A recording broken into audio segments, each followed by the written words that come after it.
ॐ अज्ञानतिमिरान्धस्य ज्ञानाञ्जनशलाकया चक्षुरुन्मीलितं येन तस्मै श्रीगुरवे नमः।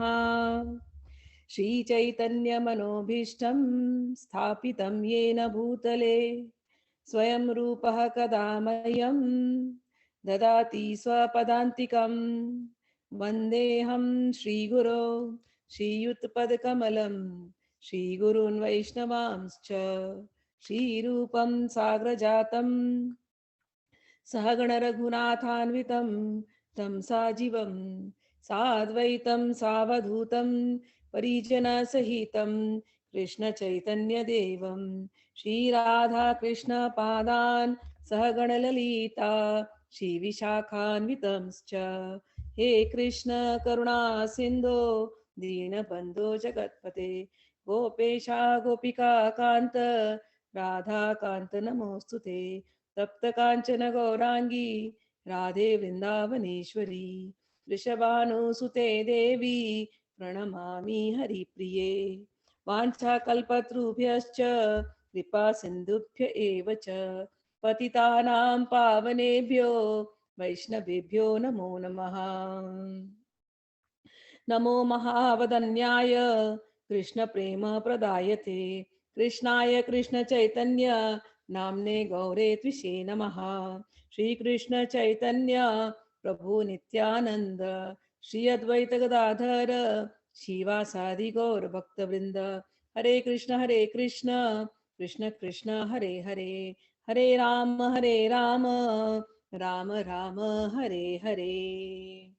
हम लोग चैतन्य चरितामृत आदि लीला इसको पढ़ रहे हैं। चैतन्य चरितामृत जो पुस्तक है इसको लिखा है कृष्णदास कविराज गोस्वामी ने।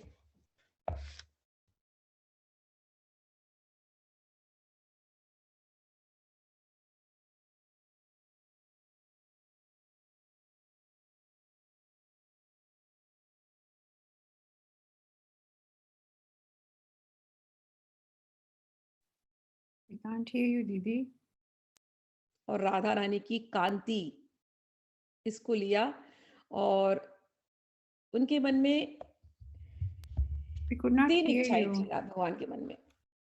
जब भगवान का कृष्ण अवतार हुआ था तो मैंने आपसे कल छोटी सी कथा कही थी कि भगवान को गोपियों ने सबसे ज्यादा प्रेम दिया, ब्रजवासियों ने सबसे ज्यादा प्रेम दिया। ये प्रेम समझने वाली बात है।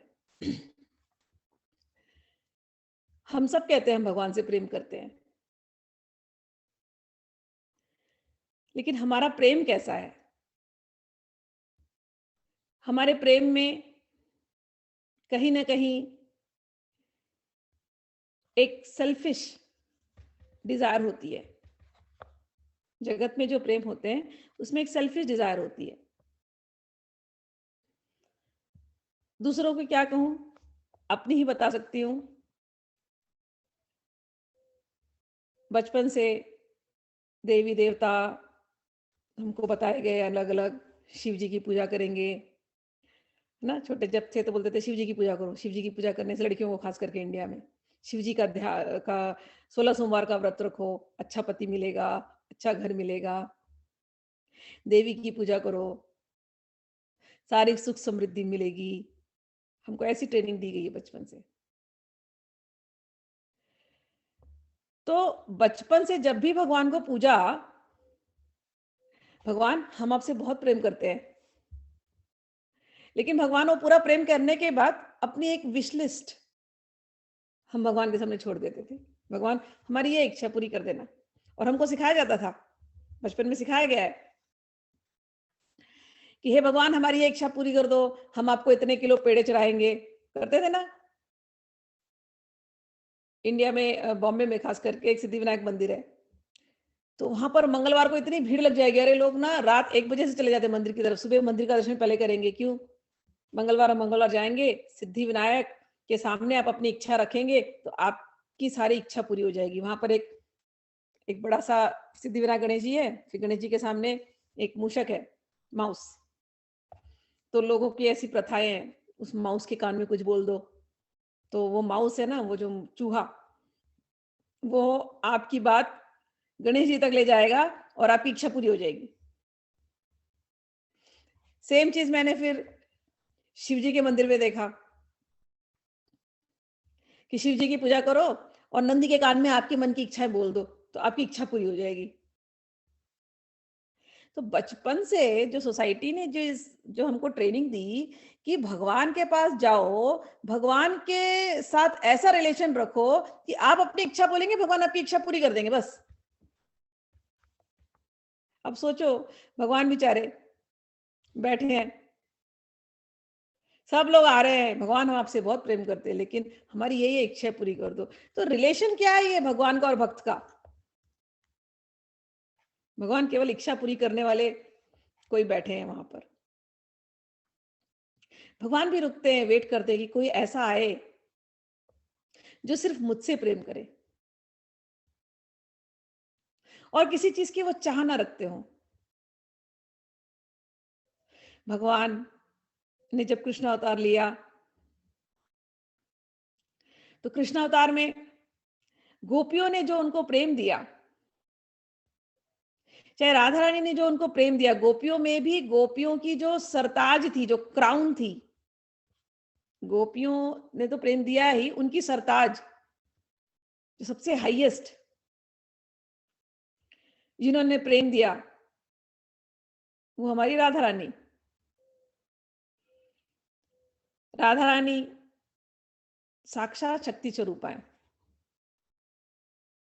तो राधा रानी की शक्ति भगवान से ज्यादा है। राधा रानी का ज्ञान, राधा रानी का प्रेम, राधा रानी का सौंदर्य, राधा रानी का माधुर्य, सब कुछ भगवान से ज्यादा है। सब कुछ भगवान से ज्यादा है। श्री कृष्ण से, भगवान श्री कृष्ण से ज्यादा है। तो भगवान एक दिन राधा रानी के पास गए और बोले, इतना क्यों मुझसे प्रेम करती हो? यूजुअली संसार में जो प्रेम होता है ना, वो कैसा होता है कि हमारे पास कोई चीज कमी है तो हम किसी के पास जाते हैं वो पाने के लिए। आदमी को औरत से प्रेम हो या औरत को आदमी से प्रेम हो, तो वो प्रेम की कमी है, तो वो प्रेम पाने के लिए जा रही है, संसारी रिलेशन है। लेकिन यहां भगवान को किस बात की कमी है?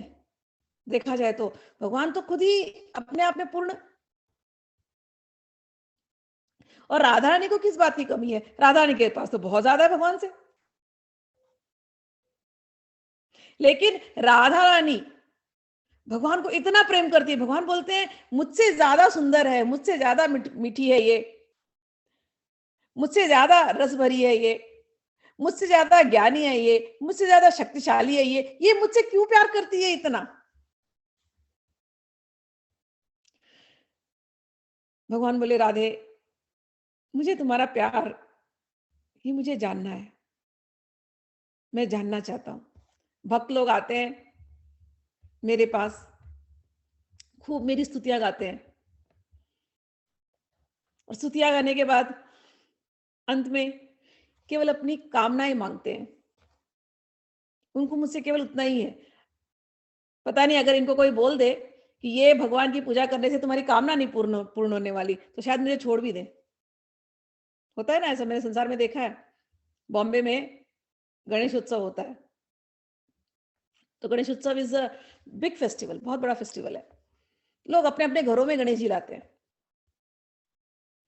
तो भक्ति भावना से लाते हैं, और खूब उस समय पे मतलब घर पे बहुत लोग आते हैं, खिलाते हैं, पिलाते हैं सबको। अच्छा, बहुत बहुत अच्छा माहौल होता है। फिर भगवान को विदा किया जाता है। विदा करते समय रोते हैं लोग, प्रेम से बुलाया, प्रेम से गए। लेकिन कुछ लोगों को मैंने ऐसे देखा कि गणेश उत्सव हुआ और घर में कोई ऐसी वैसी घटना हो गई, जिसको बोलते हैं ना, अच्छी अच्छी बात, कोई गुड न्यूज नहीं आया, कोई बैड न्यूज हो गया, जैसी ऐसा होता है, तुरंत उनके मन में भर जाता है कि अरे, हमने गणेश जी को घर पे बुलाया, हमको गणेश उत्सव सूट नहीं करता, और वो अगली बार से गणेश उत्सव करना बंद कर देंगे। अगली बार से गणेश जी उनके घर में नहीं आएंगे। ऐसा, ये कोई रिलेशन है भगवान के साथ? कोई बोल दे आपको, आप देवी की पूजा कर रहे हैं, लेकिन देवी तो कुछ देती नहीं है, तो आप करेंगे देवी की पूजा? आप इतनी तपस्या कीजिए, लेकिन इस तपस्या के बदले में कुछ नहीं मिलने वाला आपको। देवी सब ले लेती है, अगर देवी को कुछ देना हो तो देवी सब खींच लेती है, आप करेंगे? भगवान कृष्ण के बारे में ऐसा कहते हैं, ऐसा मान्यता है कि भगवान कृष्ण से आप प्रेम करने लग जाएंगे तो भगवान कृष्ण आपके, ऐसे लोग कहते हैं, लेकिन मैं कभी बाद में इस पे और डिटेल में समझाऊंगी, ऐसा कुछ है नहीं। ऐसे लोग कहते हैं, लोगों की बातें अजीब अजीब बातें हैं, पता नहीं क्या बोलते हैं कि भगवान कृष्ण से आप प्रेम करेंगे तो भगवान कृष्ण आपके सब कुछ ले लेंगे। आपको संसार में जिससे प्रेम है, अगर आपको धन से प्रेम है तो भगवान धन ले लेंगे, आपको कोई अपने रिलेटिव से प्रेम है भगवान उसको ले लेंगे, आपको किसी और से प्रेम है तो भगवान उसको भी ले लेंगे। क्यों ले लेंगे? क्योंकि भगवान चाहते हैं आप उनके पास उनके लिए जाएं, और भगवान अपने आप को दे देंगे। इस संसार में ऐसे लोग समझाते हैं भगवान कृष्ण के बारे में कि आप भगवान कृष्ण के पास जाएंगे, भगवान आपका बाकी सब कुछ ले लेंगे और अपने आप को आपको दे देंगे। बात तो बड़ी है, लेकिन मैंने देखा है जब लोगों को ऐसे बताओ ना, तो उनको भगवान श्री कृष्ण के पास नहीं जाना होता।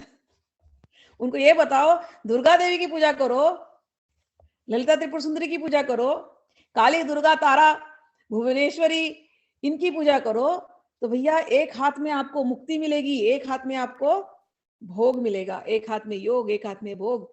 तो आप तो यही पकड़ेंगे ना, इसमें तो मजा है ना, एक हाथ से भोग, एक हाथ से योग, हाँ, एक हाथ में भुक्ति, एक हाथ में मुक्ति। अरे वाह, मटेरियल सुख भी मिल गए और लिबरेशन भी मिल गया। तो ये concept more exciting than somebody saying, oh, if you go to Krishna, he will take away everything, but he will give himself to you. यहां शुद्ध प्रेम की बात होती है, जब कृष्ण के बारे में बात होती है तो राधा रानी ने, गोपियों ने जब प्रेम किया भगवान से, कुछ मांगने के लिए प्रेम नहीं किया था, अपना सब कुछ देने के लिए प्रेम किया था कि कृष्ण हम क्या दें तुमको, कृष्ण हम क्या दें कि तुम खुश रहोगे, तुम प्रसन्न रहोगे। मांगने के लिए नहीं कि भगवान हम आपको ये दे रहे हैं, हम आपके लिए ये तपस्या कर रहे हैं, हम आपके लिए इतना जप कर रहे हैं, तो आप हमारी ये इच्छा पूरी कर दो, हमको अच्छा पति दिला दो, हमको अच्छे बच्चे होने चाहिए, हमको खूब धन दौलत दिला दो। नहीं, ये बात ही नहीं थी। हम आपसे प्रेम करते हैं भगवान, बस। भगवान के, राधा की, गोपियों की प्रेम की जो ये बातें हैं, अभी तो केवल शुरुआत कर रही हूँ। जब हम इस बुक में जाएंगे आपको और डीप में समझ में आएगा, भागवतम पढ़ते पढ़ते और चैतन्य चरितामृत पढ़ते पढ़ते और डीपली ये समझ में आएगा। भगवान इतने ऋणी हो गए, इतने ऋणी हो गए, भगवान बोले मैं नहीं चुका सकता तुम लोगों का प्रेम, ऐसा कैसा कोई प्रेम करता है मुझसे।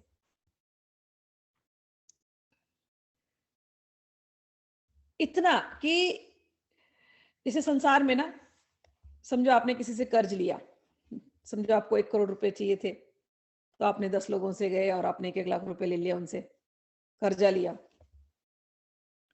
तो कर्जा लिया तो कर्जा चुकाना पड़ेगा। You took some loans, you have to repay.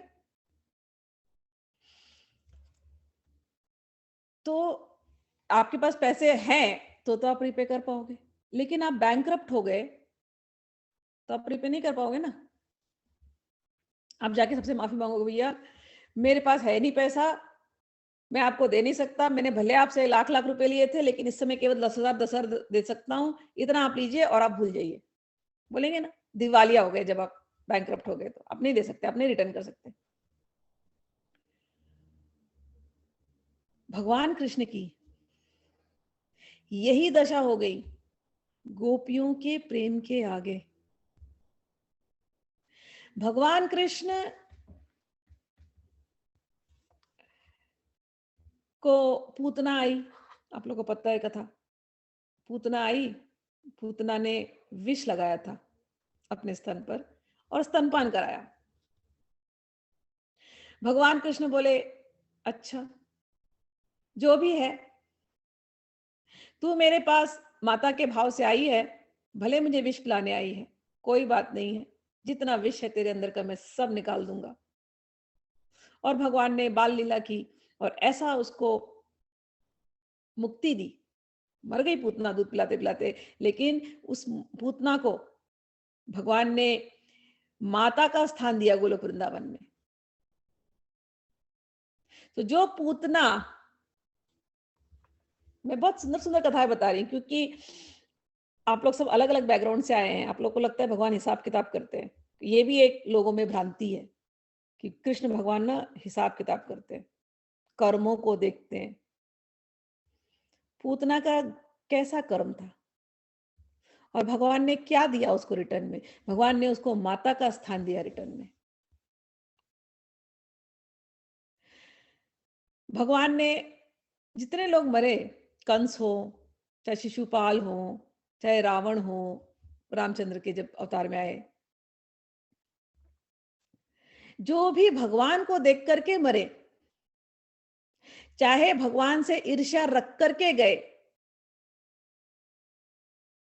लेकिन भगवान को याद करते करते गए। मैंने आप लोगों को कल बताया था कि गोल ये होना चाहिए, भगवान को याद करते करते जाना है। रावण भगवान को याद करते करते गया, भगवान को देखते सामने गया, भगवान ने वध किया। कंस भगवान ने साक्षात वध किया।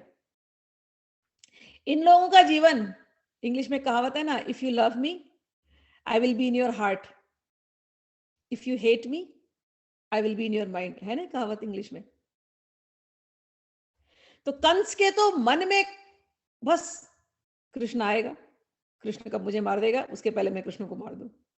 चाहे रावण की भी वही दशा थी। तो इनके मन में दुश्मनी से ही वो भगवान को याद कर रहे थे। तो भगवान बोलते तुम दुश्मनी से भी मुझे यदि याद कर रहे हो तो मैं तुमसे अच्छी दुश्मनी निभाऊंगा, लेकिन मैं तो प्रेम हूं, तो तुमसे मैं प्रेम वाली दुश्मनी निभाऊंगा। भगवान के सामने भगवान ने जो वर्ड्स दिए गीता में कि कोई मुझे याद करते अगर ये संसार छोड़ता है तो वो मुक्त हो जाता है। तो ये रावण, ये कंस, ये लोग जो भगवान के दुश्मन थे, ये भी भगवान को याद करते गए और इनको भी भगवान ने मुक्ति दी। लोग बोलते हैं ना भगवान कर्म देखते, लेकिन भगवान ने क्या दिया? इनके ऐसे कर्मों के बजाय भगवान इतने दयालु हैं, इतने दयालु हैं कि इनको भी मुक्ति दी। तो ये लोग तो ऐसे कर्म वाले थे, इनको मुक्ति दी। लेकिन अब गोपियों को देखो, ये तो भगवान को दिल से प्रेम करते हैं, हृदय से प्रेम करते हैं, समर्पण कर दिया था सब कुछ। इनमें तो ईर्ष्या भाव नहीं है, खाली प्रेम भाव है। यशोदा मैया में, नंद बाबा में क्या है? केवल प्रेम भाव है। वृंदावन की जो सीनियर गोपी है, गोप है, उनमें क्या है? प्रेम भाव है। जो मित्र थे भगवान के, उनमें क्या था? प्रेम भाव थे। अरे जो दुश्मन थी, जो दुश्मन बनकर के आई पूतना, उसको माता का स्थान दे दिया, और यहां जो माता का रोल निभा रही है और जो इतना प्रेम दे रही है, उसको क्या दे भगवान? जो माता का रोल निभा करके इतना प्रेम दे रही है, यशोदा मैया रो रही, रोती रहती, प्रेम करती इतना, उस प्रेम के बजाय क्या दे भगवान? भगवान को समझ ही नहीं आता। गोपियां मुझसे इतना प्रेम करती, मैं क्या दूं? ये सखा मुझसे इतना प्रेम करते, मैं क्या दूं इनको? It can not be equal, it can not be equal to what I give to the others. इनके प्रेम के आगे भगवान अपने आप को छोटा समझने लगते, तो गिर जाते इनके चरणों में और कहते हैं आपके प्रेम के आगे मैं दिवालिया हो गया, मैं ये प्रेम नहीं रिटर्न कर सकता, मुझे नहीं पता ये प्रेम क्या होता है, मैं नहीं दे पा रहा हूं आपको वो प्रेम। आप मुझसे कुछ बिजनेस करते तो शायद मैं रिटर्न कर पाता, लेकिन आप तो प्रेम करते हैं, मैं कैसे रिटर्न करूं? राधा रानी के पास जाकर के बोलते हैं बताओ ये प्रेम क्या होता है, कैसे दूं मैं तुमको ये प्रेम वापस?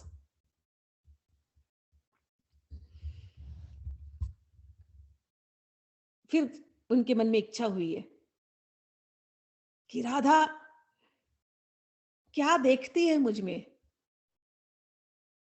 कि ये मुझसे इतना प्रेम करती है? ये गोपीजन क्या देखते हैं मुझ में जो मुझसे इतना प्रेम करते हैं? ये संतगण क्या देखते हैं मुझ में कि मुझसे इतना प्रेम करते हैं? क्या मेरी वो मधुरिमा है? कि लोग अपना घर छोड़ करके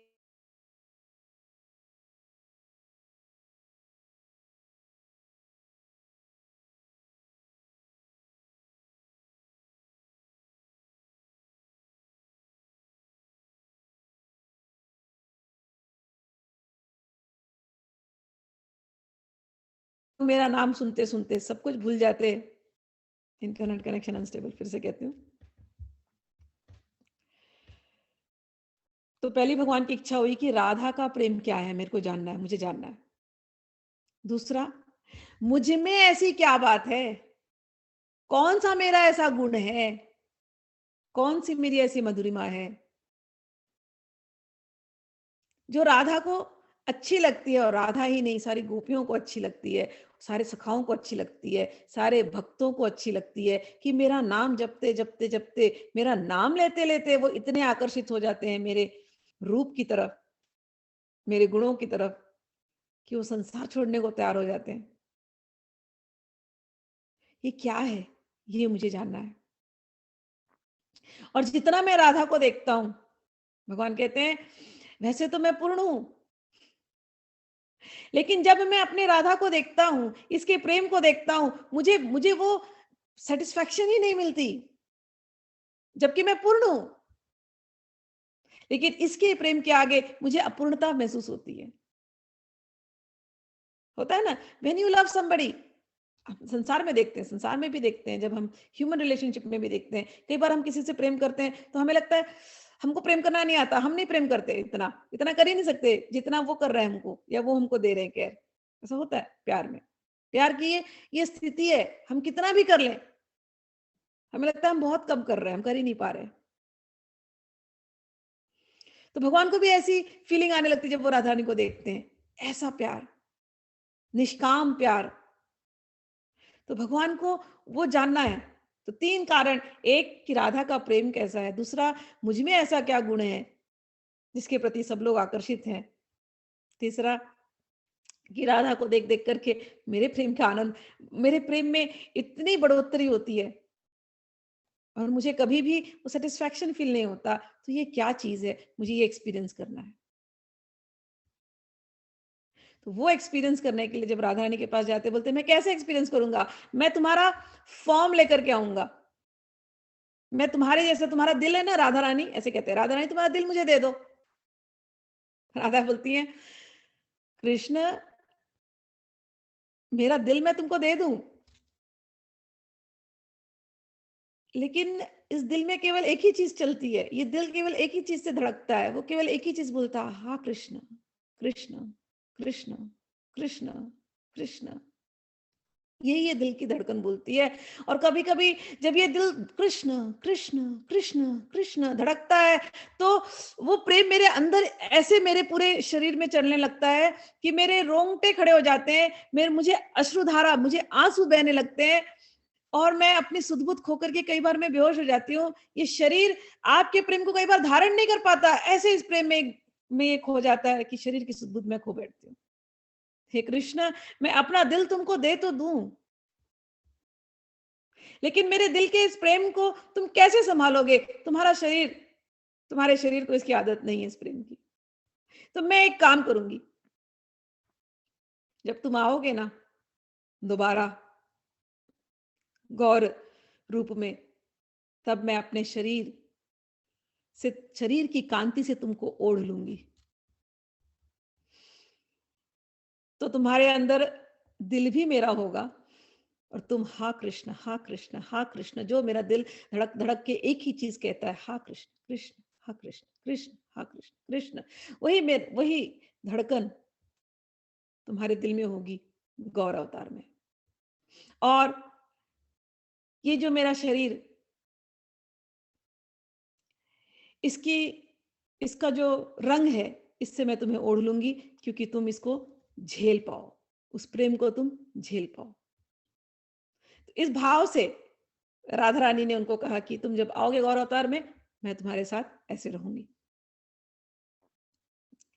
एक और भाव था, मैंने कहीं किसी पुस्तक में पढ़ी थी, पुस्तक का नाम मुझे याद नहीं आ रहा, कि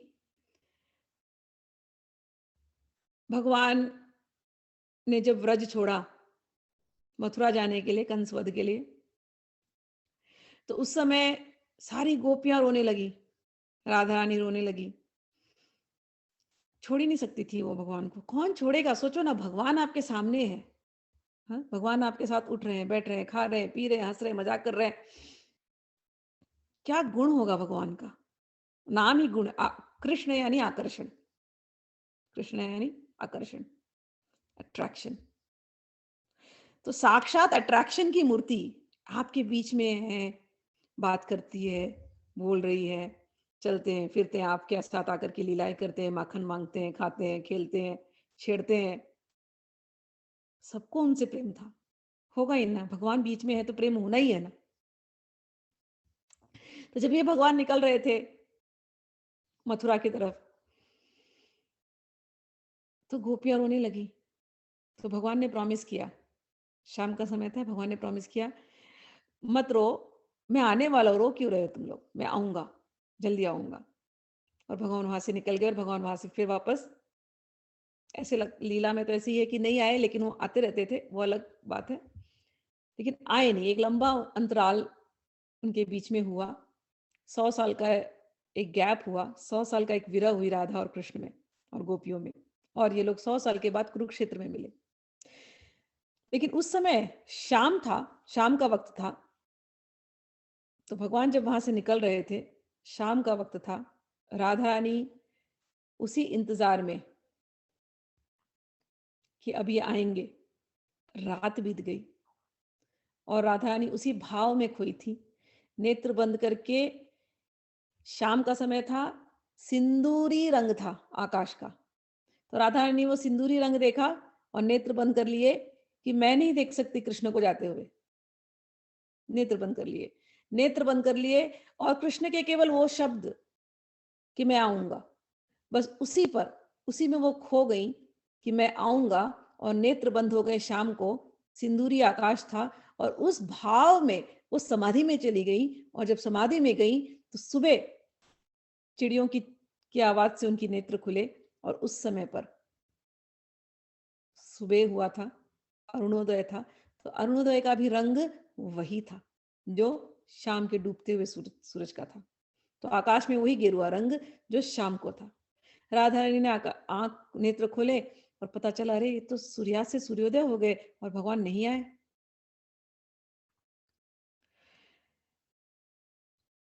फिर भी उनको आशा नहीं छोड़नी थी। भगवान ने कहा है मैं आऊंगा, कृष्ण ने कहा है मैं आऊंगा, तो आएंगे तो ये जरूर। लेकिन उस इंतजार में जो गेरुए रंग में भगवान ने उनको छोड़ा, और वो सुबह से लेके शाम तक जिस गेरुए रंग के भाव में रहती, उन्होंने अपनी वेशभूषा भी वही गेरुआ कर ली, ऑरेंज। और वो 100 साल का जो विरह था वो गेरुए में थी। ये मैंने कथा एक पुस्तक में पढ़ी थी, इसलिए वो भाव बता रही हूँ। मुझे अच्छा लगा ये भाव, इसलिए मैं शेयर कर रही हूँ।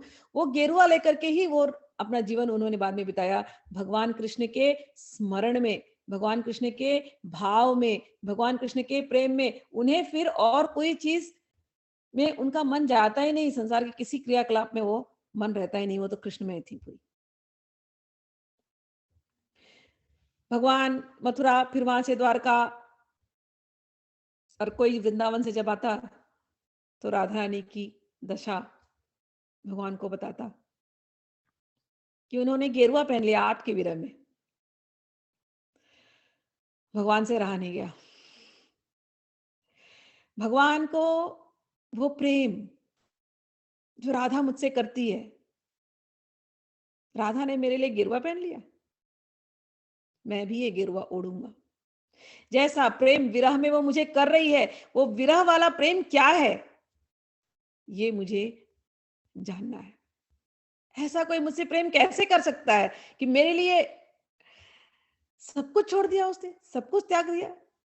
लोग तो प्रेम, यहाँ संसार का प्रेम ऐसी होता है, आज मिले कल ब्रेकअप फिर ब्रेकअप के बाद फिर आजकल तो नए नए गाने आने लगे, ब्रेकअप सॉन्ग्स, और हम भूल जाते हैं, फिर move on to the next one. ये संसार का प्रेम है। लेकिन यहाँ जो प्रेम है, ये भक्त और भगवान का प्रेम है, ये कभी टूटता नहीं।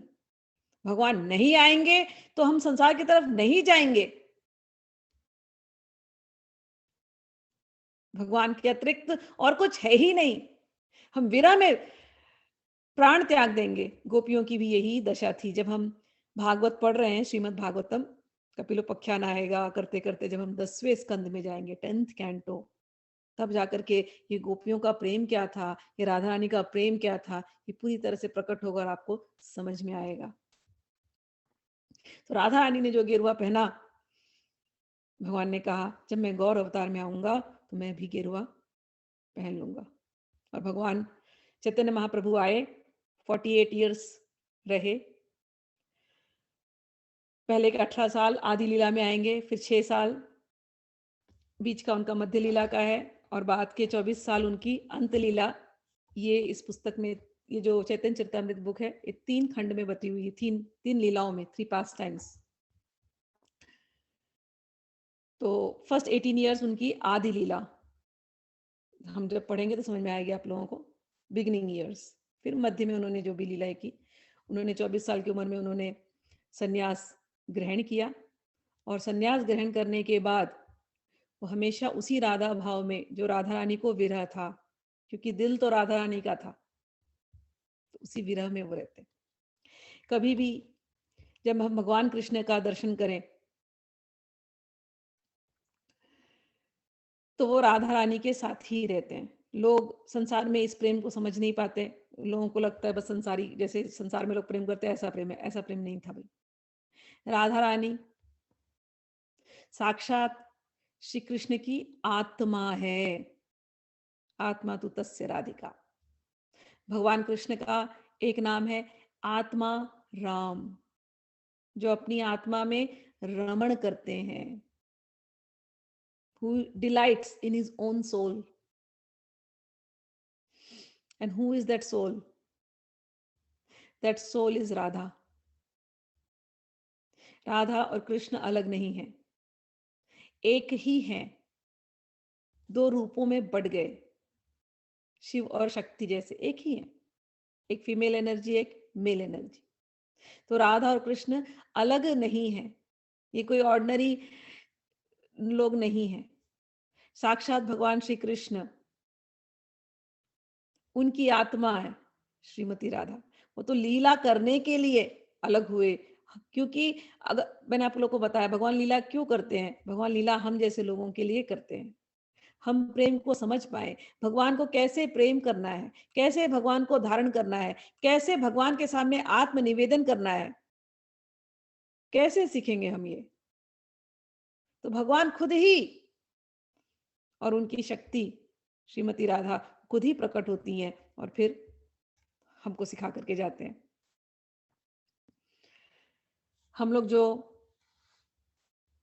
यहाँ धरती पे रहते हैं, हम अपनी बुद्धि लगा करके भगवान के बारे में ही लड़ते हैं एक दूसरे से। हमारी देवी बड़ी तो हमारे कृष्ण बड़े तो हमारी राधा रानी बड़ी तो हमारे शिव बड़े। कहाँ कहाँ तक लोग पता नहीं क्या क्या मिस इंटरप्रिटेशंस करते हैं स्क्रिप्चर्स की।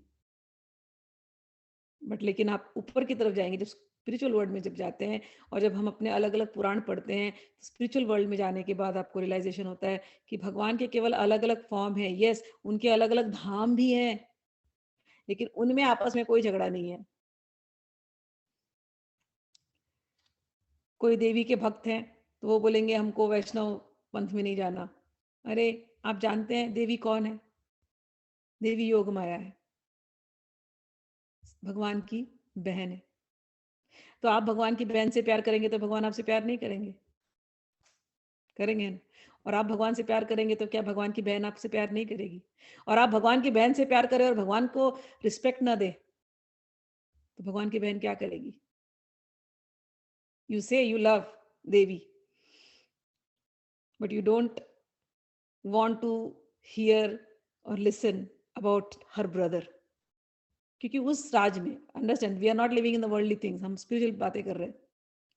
वहां पर न राग है, न द्वेष है, न हेट्रेड है, किसी से हेट्रेड नहीं है, वहां सबके लिए प्यार है। तो हमको वो रिस्पेक्ट देने आना चाहिए। ये स्पिरिचुअल लाइन में जब हम जाते हैं तो ये एक सटल सी मिस्टेक लोगों से होती है।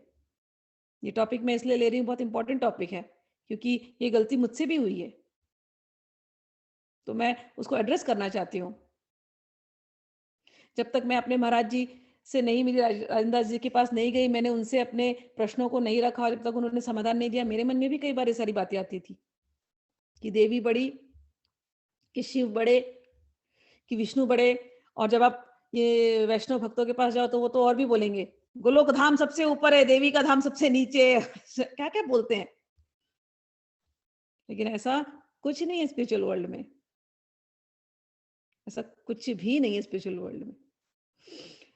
मॉडर्न डे में जो वैष्णव जो आए हैं, मॉडर्न डे वैष्णव, वो दो स्क्रिप्चर्स को बहुत इंपॉर्टेंस देते हैं, श्रीमद् भागवत को और भगवत गीता को। लेकिन बाकी स्क्रिप्चर्स वो पढ़ते नहीं है। लेकिन ये चीज वो भूल जाते हैं, मेरे गुरुदेव ने ये समझाया कि वो चीज ये भूल जाते हैं कि भागवत बाकी के स्क्रिप्चर्स का एसेंस है। तो भागवत की जो कथाएं आ रही हैं उसमें पुराने स्क्रिप्चर्स का भी रेफरेंसेस है। तो भागवत जो पढ़ाई जा रही है वो इसलिए नहीं पढ़ाई जा रही कि आपके मन में भेदभाव है कि यही बड़े हैं वो छोटे, ऐसा नहीं होना चाहिए। वो तो आपस में नहीं बोल रहे हैं। तो जब आप दूसरे स्क्रिप्चर्स का भी जब आप पढ़ते हैं, वैष्णव लिटरेचर्स को जब आप पढ़ते हैं, तो आपके डाउट्स क्लियर हो जाते हैं। तो मैंने क्या हुआ था, जब गीता में पढ़ती थी पहले, और मैं तो त्रिपुर सुंदरी की भक्त, तो मुझे गीता पढ़ते समय भी ना ऐसे लगता था गीता बदल दो। क्यों बार बार Krishna is the supreme person, Krishna is the supreme person, बार बार क्यों बोल रहे लोग। मैं हर श्लोक को त्रिपुर सुंदरी के हिसाब से करना चाहती थी। और ऐसे आप में से भी कुछ होंगे जो हर श्लोक को अपने भगवान के हिसाब से देखना चाहते होंगे। होता है, नेचुरल है, हमारे इष्ट है। लेकिन आप मुझे बताइए, शिव पुराण पढ़ रहे हैं या ललिता त्रिपुर सुंदरी के बारे में ब्रह्मांड पुराण में आता है, ललिता त्रिपुर सुंदरी ने भंडासुर का वध किया, आप वहां पर कृष्ण को डाल देंगे कि नहीं कृष्ण ने आकर के भंडासुर का वध किया? नहीं ना। वहां तो आप एकदम जिद पे आ जाएंगे, नहीं ललिता ने ही किया है। तो जब भगवत गीता पढ़ रहे हैं या भागवत पढ़ रहे हैं जहां कृष्ण ने मारा है, तो वहां पर आपको देवी को क्यों घुसाना? वाई? स्क्रिप्चर्स जो है वैसे ही पढ़ते हैं उसको, और उन कैरेक्टर्स को नहीं बदले तो अच्छा है। लेकिन बात ये होती है कि न जाने हमारे यहाँ कितने स्क्रिप्चर्स हैं, न जाने हमारे यहाँ कितने तर्क होते हैं, और हर एक ऋषि का अपना एक विभिन्न फिलॉसफी है। तो भिन्न भिन्न फिलॉसफी, भिन्न भिन्न तर्क, भिन्न भिन्न स्तुतियां, श्रुति, भिन्न means different, different philosophies, different arguments, different sages.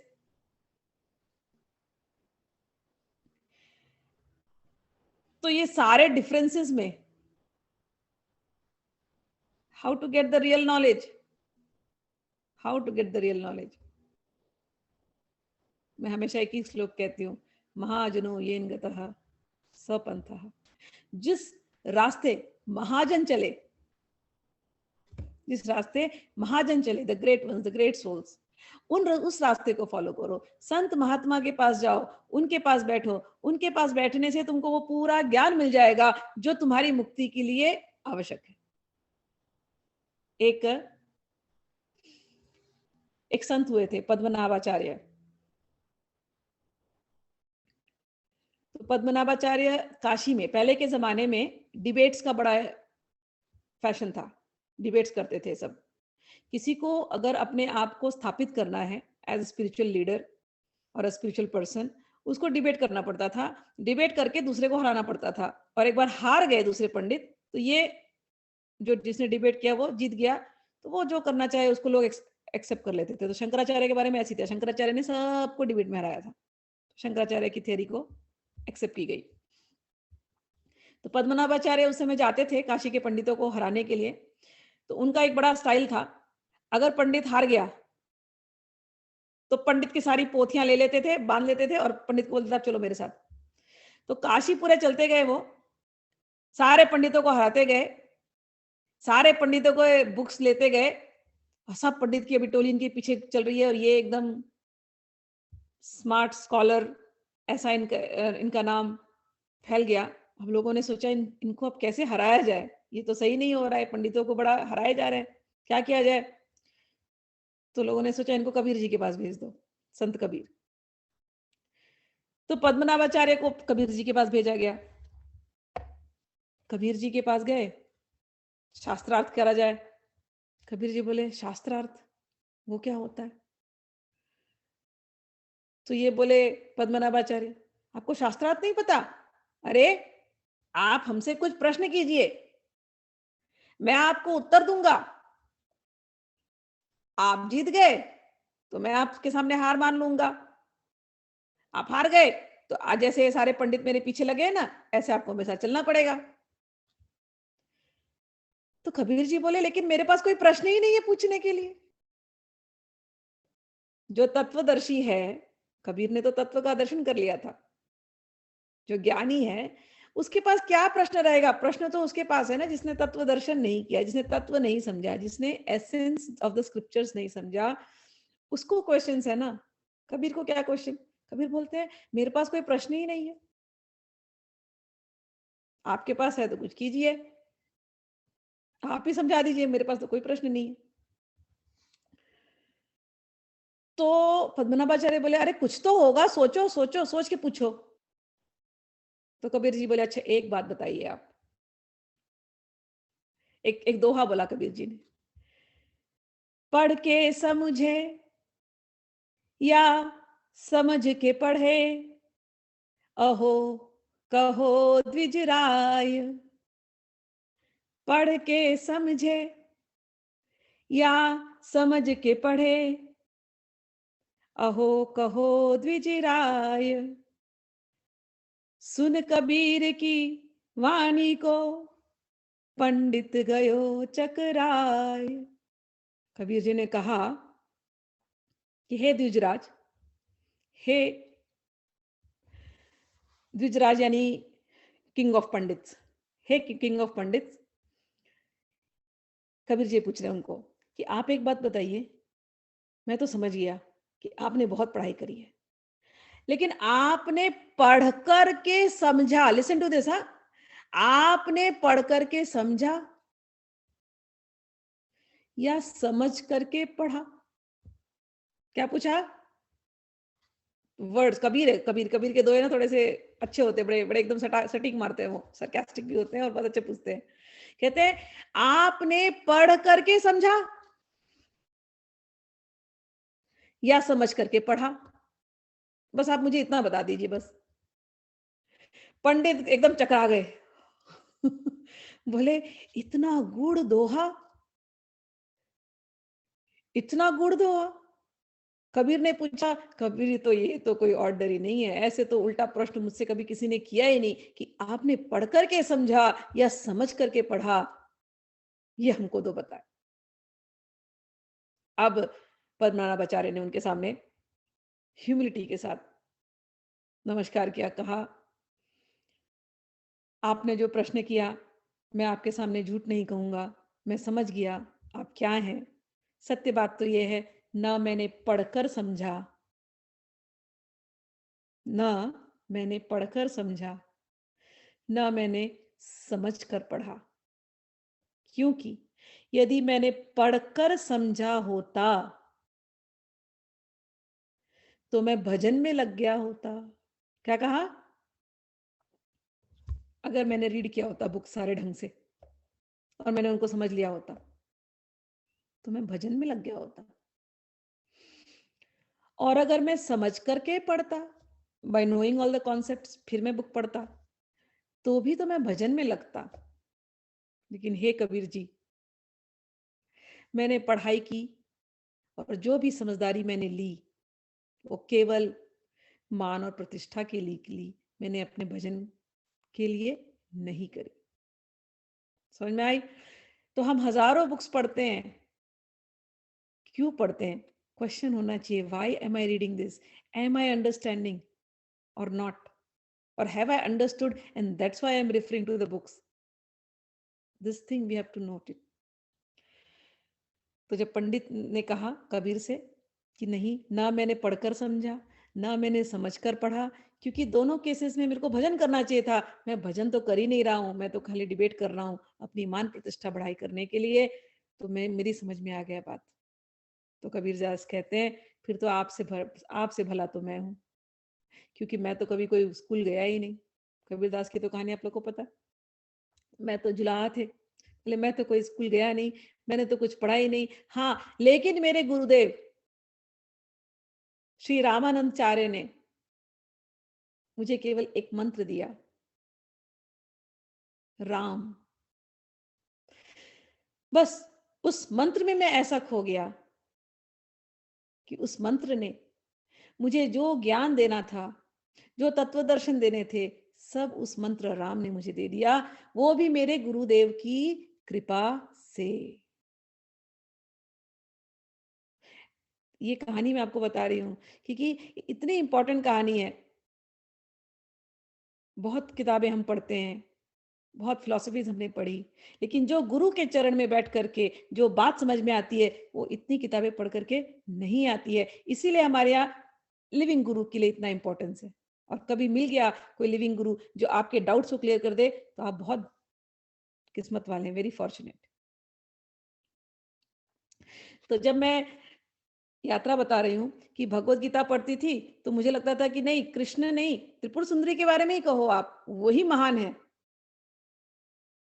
लेकिन ये मेरी शॉर्ट कमिंग थी। जब मैं अपने महाराज जी के पास गई, उनसे जब उनका पहला लेक्चर मैंने सुना था गोपी गीत के ऊपर, और गोपी गीत में उन्होंने आ, आ, गोपियों की दशा बताई, प्रेम का वर्णन किया, और गोपियों ने कात्यायनी का व्रत रखा। गोपियां कात्यायनी का व्रत रखती थी, कात्यायनी देवी। तो जब उन्होंने कहा गोपियों ने कात्यायनी का व्रत रखा, मुझे बहुत अच्छा लगा। Finally I felt near by something closer to me. मैंने कहा अच्छा, कात्यायनी का व्रत रखा, और कात्यायनी का व्रत रख करके क्या मांगा? उनको धन दौलत ऐश्वर्य नहीं चाहिए था। कात्यायनी का व्रत रख करके उन्होंने मांगा कि ये जो नंद का जो सुत है, नंद का जो बेटा है, पति में कुरुते नमः, उसको हमारा पति बना दो। हे कात्यायनी, हम ये व्रत रख रहे हैं। कात्यायनी देवी का मंदिर है उधर वृंदावन में, आप जाएंगे, कात्यायनी पीठ है। तो वहां पर उन्होंने एक ही प्रार्थना करी। क्या प्रार्थना करी? कि हमको आप भगवान कृष्ण, जो नंद के जो पुत्र हैं, वो हमारे पति बन करके आए। हमारी आपसे यही प्रार्थना है। ये है प्रेम, कि अगर देवी की भी पूजा कर रहे हैं, तो देवी से कुछ मटेरियल सुख नहीं मांग रहे, देवी से साक्षात भगवान को मांग रहे हैं। देवी से साक्षात भगवान को मांग रहे हैं। और महाराज जी ने एक बात और कही उस समय लेक्चर पे, कि कई लोग ये भेदभाव करते हैं, वृंदावन तक जाते हैं और शिव जी के मंदिर नहीं जाएंगे। वहां पर गोपेश्वर महादेव का मंदिर है, वहां भगवान शिव जी गोपी रूप में विराजते हैं। वृंदावन तक जाते हैं, गोपेश्वर नहीं जाते। वृंदावन तक जाते हैं, कात्यायनी नहीं जाते, केवल कृष्ण कृष्ण करते हैं। महाराज जी कहते हैं नहीं पहुंच पाओगे आप भगवान तक। गोपियों ने भी कात्यायनी से आशीर्वाद लिया, योग माया से आशीर्वाद लिया, और कृष्ण पर पहुंच गई। कृष्ण उनको प्राप्त हुए, प्रेम उनको प्राप्त हुआ, भक्ति उनको प्राप्त हुई। फिर एक की बात यह हुई। दूसरा उन्होंने कहा कि वही कृष्ण अलग अलग फॉर्म में आए, तो उसको हम भेदभाव नहीं करते। लोग तो राम और कृष्ण में भेदभाव करने लग जाते। तो एक एग्जांपल दिया उन्होंने, जैसे कोई एक्टर, उसको मैंने अपने हिसाब से ट्रांसलेट किया, उन्होंने अपने शुद्ध हिंदी में कहा, मैंने अपने हिसाब से ट्रांसलेट किया, कि कोई एक्टर अलग अलग रोल करता है, बट हम तो जानते हैं ना कि वो एक्टर कौन है। फॉर एग्जाम्पल अमिताभ बच्चन है, तो हम तो जान रहे हैं अमिताभ बच्चन कौन है। हाँ, उसने एक पिक्चर में शहंशाह का रोल किया, एक पिक्चर में कूली का रोल किया, एक पिक्चर में अमर अकबर एंथोनी वाले में एंथोनी का रोल किया, एक पिक्चर में कोई और रोल किया, पा का रोल किया। तो अमिताभ बच्चन ने अलग अलग पिक्चर में अलग अलग रोल किया, लेकिन है तो वो अमिताभ बच्चन ही ना। तो ऐसे ही वही भगवान अलग अलग फॉर्म में अलग अलग रोल कर रहे हैं, तो वही भगवान ना। तो हम क्यों भेद कर रहे हैं? हमारी भक्ति एकदम स्ट्रांग होनी चाहिए, क्लियर होनी चाहिए। और इस भक्ति के ऊपर और भी चर्चा आगे आगे करूंगी, मैं डीपली एक्सप्लेन करूंगी। रिलेशन विद भगवान हमारा परफेक्ट होना चाहिए, तो बिल्कुल कॉन्फ्लिक्ट नहीं होगा। हम देवी को भी देख करके नमस्कार करेंगे, हमारे भगवान की बहन है, किसी भी फॉर्म में हो सकती है, कात्यायनी फॉर्म में हो सकती है, ललिता त्रिपुर सुंदरी फॉर्म में हो सकती है, दुर्गा फॉर्म में हो सकती है, काली, तारा, धूमावती जिस भी फॉर्म में है, हमारे श्री कृष्ण की बहन है। अन्य देवी देवता हैं, जो भी है हमारे श्री कृष्ण से रिलेटेड है। हमारे श्री कृष्ण कौन है? भाई हमारे पति हैं। तो जब हमने ऐसा एक रिलेशन बना लिया भगवान के साथ, तो सारे देवी देवताओं को प्रणाम होता है, सबको रिस्पेक्ट होता है, किसी के लिए भेदभाव नहीं होता, लेकिन हमारा प्रेम तो भगवान श्री कृष्ण से होता है। सो वो क्लैरिटी आ जाती धीरे धीरे, इट टेक्स टाइम। दूसरा, कई बार लोग ललिता त्रिपुर सुंदरी को वैष्णव लोग इतने जानते नहीं है, वैष्णव जानते थे, not the modern Vaishnav. Modern Vaishnav बहुत भेदभाव वाले, जो रियल वैष्णव थे, गर्ग संगीता आप पढ़िए, 2 बुक्स पढ़ना, गर्ग संगीता। गर्ग आचार्य भगवान श्री कृष्ण के कुलगुरु थे, तो गर्ग संगीता में ललिता त्रिपुर सुंदरी का मेंशन होता है। राधारानी के पेरेंट्स, वो जिसकी भक्ति करते थे, राधारानी के प्रकटे के पहले उसका मेंशन है कि ललिता त्रिपुर सुंदरी की भक्ति उन्होंने की। उस भक्ति के प्रसाद के कारण ललिता त्रिपुर सुंदरी प्रकट होकर के उन्होंने कहा कि आपके घर में साक्षात श्रीमती राधा रानी प्रकट होने वाली हैं। और यही ललिता त्रिपुर सुंदरी बहन फ्रेंड्स के रूप में, सखी रूप में, ललिता सखी के रूप में भी प्रकट हुई उस लीला में। तो the role is very clear. तो ललिता त्रिपुर सुंदरी को, ये जो मैं आपको बता रही हूँ, पद्म पुराण के पाताल खंड, वहां पर आप जाइए, वहां पर ये पूरी लीला आपको ललिता त्रिपुर सुंदरी की, भगवान शिव के संवाद मिलेंगे, उसमें भगवान कृष्ण के बारे में, भगवान राधा रानी के बारे में, और गर्ग संगीता, ये 2 बुक्स, इन दोनों में आपको ये रेफरेंसेस मिलेगा। तो जब ये महाराज जी ने बताया, तो मेरे तो मन में क्लैरिटी आ गई कि कोई भेदभाव नहीं है, ये सब एक दूसरे से जुड़े हुए हैं। भेदभाव तो हम कर रहे हैं हमारी इग्नोरेंस की वजह से, हमारी अज्ञानता की वजह से। ललिता त्रिपुर सुंदरी की भक्ति होगी स्ट्रांग, जिस दिन होगी उस दिन राधा कृष्ण का मिलना लिखा ही है, होना ही है। इसीलिए कल मैंने आप लोगों के सामने राधा बाबा की स्टोरी शेयर करी। तो हो सकता है अभी कृष्ण की भक्ति ना हो आपके अंदर, कोई बात नहीं है, ललिता त्रिपुर सुंदरी की भक्ति है, देवी की भक्ति है, शिव की भक्ति है, चलते चलते चलते चलते अंत तो गत्वा श्री कृष्ण की भक्ति प्रकट हो ही जाएगी। ठीक है, सो ये कुछ क्लैरिफिकेशन मुझे देने थे। किसी को कोई प्रश्न है तो मुझे पूछ सकते हैं, नहीं तो अभी क्लास हम लोग आज यहाँ पर एंड करते हैं। Anything anybody wants to ask, you can ask now. Yes, Didi, I do have a question, but I mean, I can ask that later because it's more pertaining to No my problem, own you can ask, we have some situation. 5 minutes now. Just a moment, I'm just copying the chat first so I can edit it later. Just a second.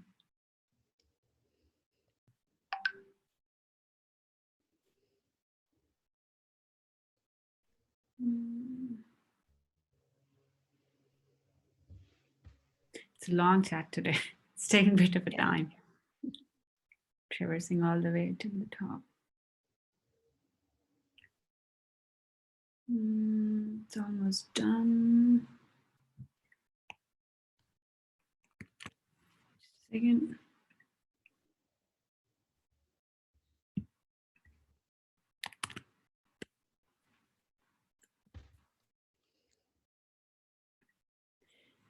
Yeah, I have copied it. So my question is related to Krishna's bhakti as well. So my father, he's an ardent devotee of Krishna. You can say that Krishna is his east. So I have seen that since my childhood, and I've also prayed to Krishna or Vishnuji in the past, and I was also attached to ISKCON for some time in the past, and that may I understand a lot of things in terms of energy, masculine and feminine energy. So in the past as well, my masculine energy part was stronger and dominant, I must say, and that I realized off lately. So then I shifted towards Devi Ma, and I started to pray to her, and I felt more calm once I start to pray to Ma, and that's my main purpose, to pray to her. So it's like I already live in abroad.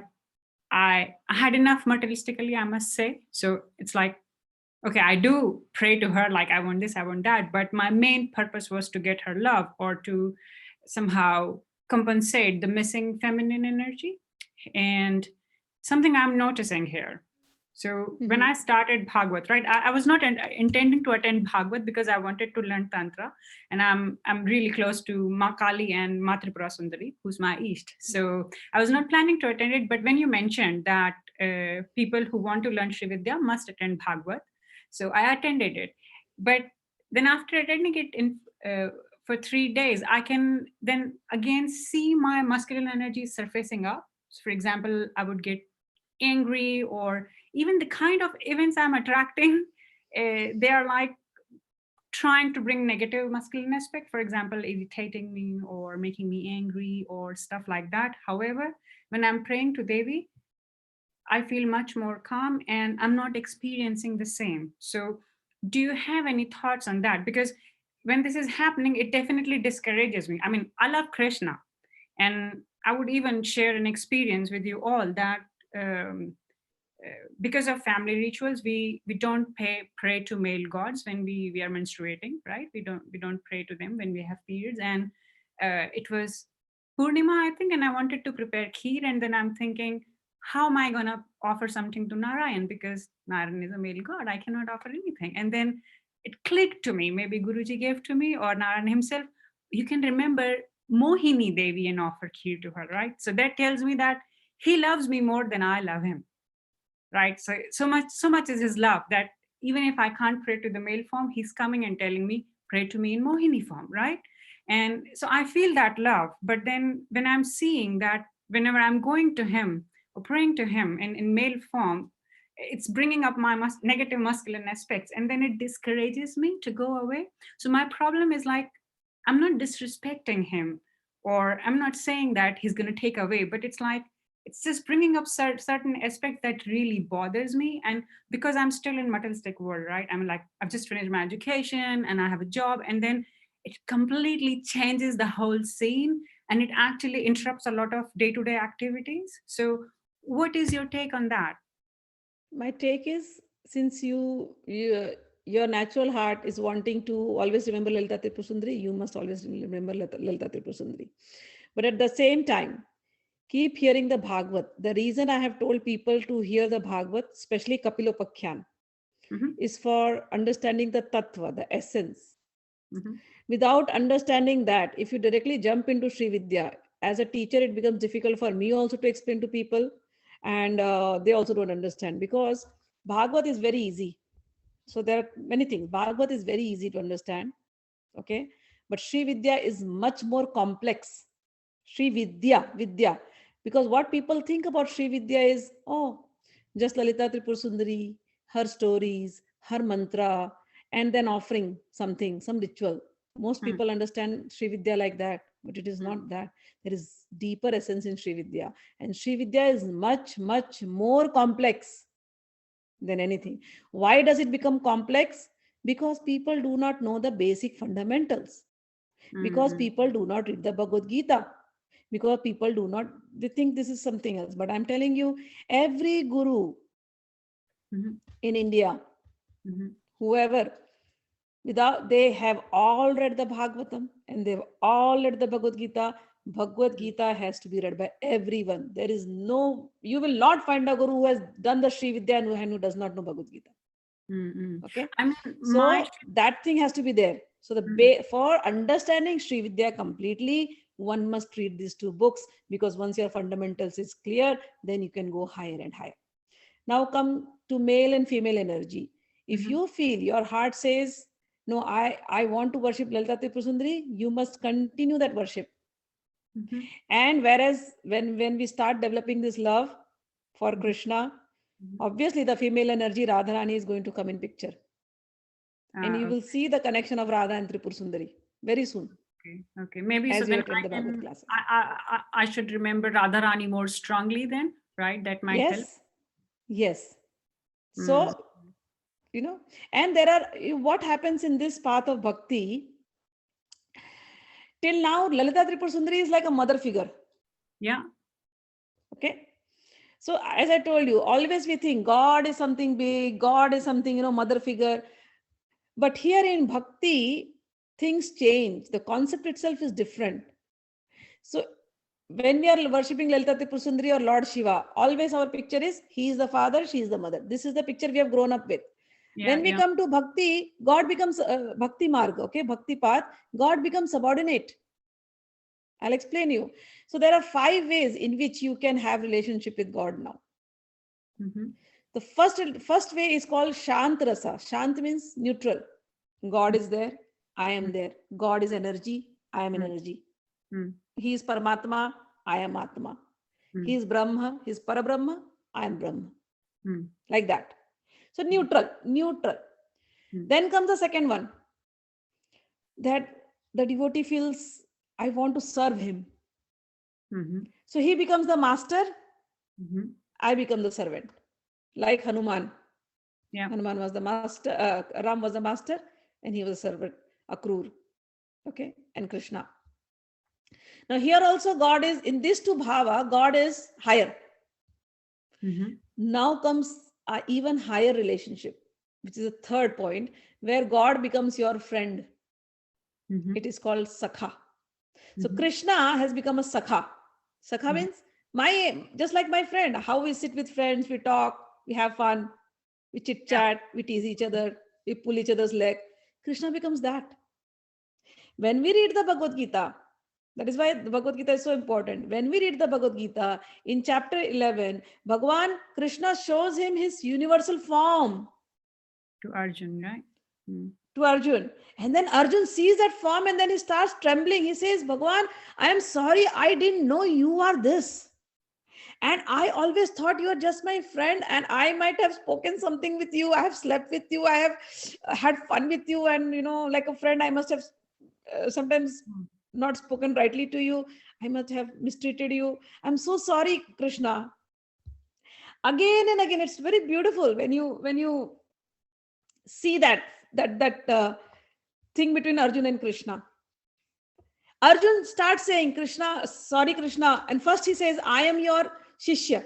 Arjun says, I am your Shishya. First he surrenders before getting the knowledge. He surrenders, says, I am your Shishya, Krishna. I surrender myself to you. I am your disciple. But Krishna, how does he address always? He says, Bhakto asi. Arjun says, Shishyaste aham shadhi mam tvam prapannam. Oh Krishna, I am your disciple. I am surrendering to you. But Krishna, how does he treat? He says, Bhaktosi.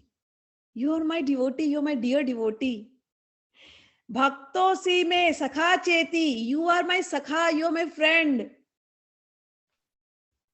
So many times, Krishna does not show he is so great. He says, you're my friend, you're my friend, you're my friend. And here Arjun is like trembling. Oh my God, I was living, I was playing with God. So this feeling where God becomes just like you, the friendship feeling, this is in no other path. It is only in Bhakti path. Tell me, Lalita Tripura Sundari, I will tell you, she becomes Sakhi later. Any of the scriptures, if you read, bring her to your level.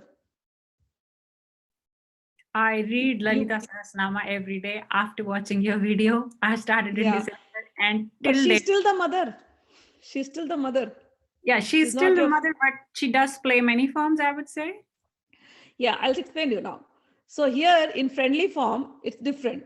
Now after that, God also becomes younger, smaller, subordinate. Now he says, I will become a child. Bhagwan becoming a child. Bhagwan cannot be tied by anybody. But by that Bhagwan, that Parabrahma, that energy. Can you bring that energy like a baby? And he says, I will willingly become a bacha. I will willingly become a kid. And he plays all those roles like small kids. He's going in Vrindavan. All the bhaktas, all the devotees are coming. They're giving him makhan and he goes butter. He goes to everybody's houses and they make him play for butter. Bhagwan becomes subordinate. Where have you heard this? Where Bhagwan is subordinate and is playing this Leela with all his devotees. Now again, when there is a neutral form of worship, there is a gap. Still there is a gap. There is a formality. When there is a master and a servant relationship, there is still a formality. Right? Mhm. When there is a friendship, the formality is there. There is no formality. You are very friendly. You can talk anything with your friends. Mhm. There is no gap. When he becomes a child, he is ready to be controlled. His mother tied him, right? That kind of Yeah. love. He's ready to be tied by rope. He's ready to be beaten up by stick Is it by the the same bhakta. with Lalita Ma as well? You can't beat up Lalita Ma. Is there any relationship like that? She's No, Ma. no, no, Can you take your stick behind Lalita Ma and like, I'll beat you? no, no, no. But Yashoda Maya said to Krishna, I'll beat you if you eat that mud. Yeah, See how the relation changed, how the love changed. yeah. So And Krishna is ready. so Okay, these tie me with the rope. all these four, they don't translate to Lalita Ma, right? The last one wouldn't. And the last one, come to the last one. The last one is, I've only told you fourth. The last one is conjugal love. Conjugal love is what gopis had. It's a love between a husband, wife, or a lover and two or lovers. Mhm. Even in your Vatsalya Bhav, the parental affection, Mhm. there is a gap. You may love your mother, but there will not be any bodily exchange with the mother. It is only the affection is different level. It's different. It's parental affection. Mhm. But when you love somebody else, not the parental or anything, when you love, like how we do conjugal love, there you give your body also to that person, is it not? Yeah, that's true. You share your body, you share your consciousness, you share your souls. We say no soulmates, the concept. Yeah, yeah, yeah, Everybody's looking for their soulmate, is it not? yeah. So in our world, we are thinking that is a soulmate, but that is not the soulmate. Soulmate is Bhagwan. Okay. So that is that concept that all the gopis knew. My soulmate is Krishna. And they were ready to give everything to Krishna. Okay. That is conjugal love. That does not happen even in parental love. Parental love, we love the parent, but there is a respect, there is a formality, there is love, but there is a gap, slight. And what But is here that form? we transcend everything. But what is that form in which we become one with God? That's Advaita Vedanta, right? Yes, that is Advaita. It is called Brahmic. There is Advait form. Because in Lalita Sahasranama, it does say like Dvait Varjita. Yeah. No, it says no. It can be, there are other things also. With Lalita also, there is Dvait and there is Advait both. Both. Okay. But Dvaita, Advaita, Varjita. Dvait Advait She is Varjita. beyond Dvaita. She is beyond Advaita. Okay. Okay. So She she's is beyond. beyond. So you cannot comprehend her by only Dvaita and Advaita. No. So there are two type of devotees. It's like some child, like you see a pregnant lady, Mhm. right? Mhm. When you see a pregnant lady, you see the belly bulging out. Yeah. Will you tell she's one or she's 2%? She's one person, right? But what about the baby? She's carrying another one. Baby is in her. But So there are as two persons. You're seeing one person or you're seeing two persons? it's a tricky question because it can be caught from either way. So no matter Dvait, whether it's Advaita, one person Varjita. or two persons, there would be a counter argument for both of them. Dvait, Advaita, Varjita. This is what it is. Okay. So that 2%, when you're seeing as one whole lady, but the baby is inside. Yeah. That is the concept of Brahman merging into one. Okay. But when the baby comes out, why? And Because the mother wants to play yeah. and the baby wants to play. Yeah, because there are two people. But There are last two thing people and here, they're enjoying the joy. yeah. But the last Is the thing, mother not happy when the baby is in their belly? She's happy. yeah, Because there are also some game is going on where the baby starts kicking and other things. yeah. But then there is one last thing I want to ask. These 5 forms that are with Krishna, they won't be translated exactly to Lalita Ma, right? Because she's in No. another form. She No. will have something else. Lalita and Shiva, they are always together, and Shiva has not exhibited this form at all. It is only with Lalita. So when we pray to her, it is a different kind, right? It's like Yes, more, yes. She can more, become your friend though. She can become your friend. it's more like merging with her. If you want to merge, you can merge. But if you want to just keep the play going on, it's up to you. If you want to be the baby inside the belly, you can be baby inside the belly. Or if you want to be outside the belly and play with her, you can also play with her. Okay, because it also says in Falstuti that the one who reads Lalita Sahasranama on Purnimas, full moon night, is not different from Lalita. It's Lalita. That person becomes Lalita herself. Something I on will those tell lines. you are carrying her DNA. You are carrying God's DNA. You're carrying the Lalita Ma's DNA. So you are Lalita. A human being's child is. Human being. That's right.